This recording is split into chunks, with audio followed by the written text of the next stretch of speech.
Nous avons eu la chance que cela se fasse en semaine, un mercredi, un jeudi, et nous nous sommes aperçus très rapidement, parce que la veille de nos services informatiques était très vigilante, qu'il y avait une attaque en cours et tout a été stoppé. Malgré tout, c'est plus de 282 gigas qui ont été piratés, qui ont été cryptés. Et cela nous a handicapés quelque temps, puisque nous n'avions pas de téléphonie mobile, et cette téléphonie n'a été remise qu'une semaine après. Nous avons perdu les échanges, puisqu'il n'y avait plus d'ordinateur. Nous n'avions plus la possibilité d'avoir les métiers applicatifs.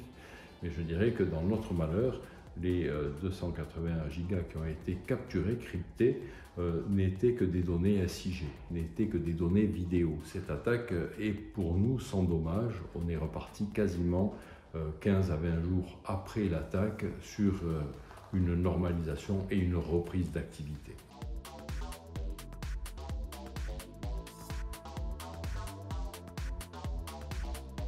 Ce sont les fichiers qui concernent des personnes, nominativement parlant, avec leurs coordonnées bancaires, avec leurs pièces d'identité, des choses qui peuvent être ennuyeuses lorsqu'elles sont récupérées par des hackers malveillants et réutilisées de fort mauvaise manière, avec de la mauvaise manipulation et un risque de dommages financiers pour les porteurs. Donc de tout cela, il n'en est rien. Fort heureusement, mais cela nous invite à accélérer les procédures de mise en sauvegarde. Cela nous invite à accélérer la vigilance du personnel, à multiplier les mots de passe, à essayer d'avoir un code de bonne conduite, l'élaboration d'un protocole.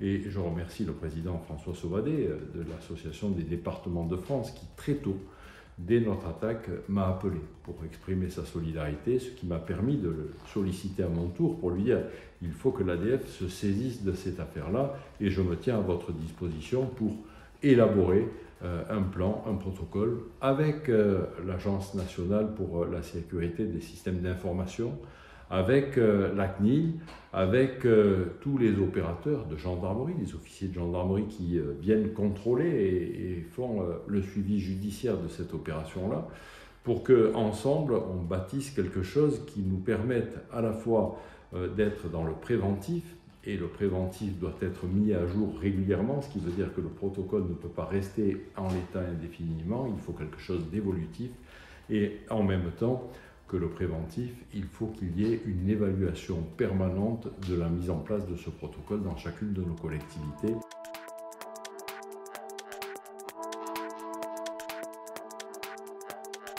La protection des données est une mission de service public parce qu'il s'agit d'un trésor que nous possédons. Alors quand je dis un trésor, ce ne sont pas des pièces d'or, ce ne sont pas des lingots, c'est un trésor qui peut devenir trésor si nous sommes de bons alchimistes. Si nous avons cette capacité à transformer les données, les datas, de passer des datas brutes à des données affinées qui peuvent être moulinées par des algorithmes qui derrière vont être une aide précieuse à la décision. Et les présidents du département peuvent utiliser ces aides précieuses d'aide à la décision pour les routes, l'entretien des routes, la réparation, le renouvellement routier, pour l'usage que l'on en fait sur la responsabilité que l'on a sur la dépendance, sur le handicap.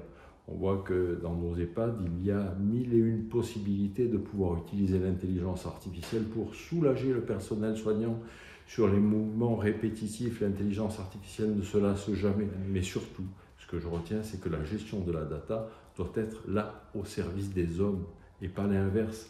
On ne doit pas considérer que l'intelligence artificielle, au sens large du terme, doit mettre les hommes à son service. Au contraire. Et c'est toute l'implication que nous avons ici dans les Alpes-Maritimes, dans le cadre de notre programme Smart Deal, la révolution du numérique, qui d'ailleurs s'accompagne avec le Green Deal. On met toujours un petit peu cette empreinte environnementale, parce que l'empreinte carbone fait partie aussi des exigences que l'on doit surveiller sur le numérique. Et ce programme est là pour essayer tout simplement de sensibiliser l'homme, de profiter de cette formidable réussite, de cette formidable révolution du numérique qui ouvre des champs du possible inimaginables mais en même temps présente tous les dangers sur les atteintes à la vie privée, sur les données personnelles, sur la neutralité du net, c'est-à-dire toutes les responsabilités que l'on a dans un département en tant que président du département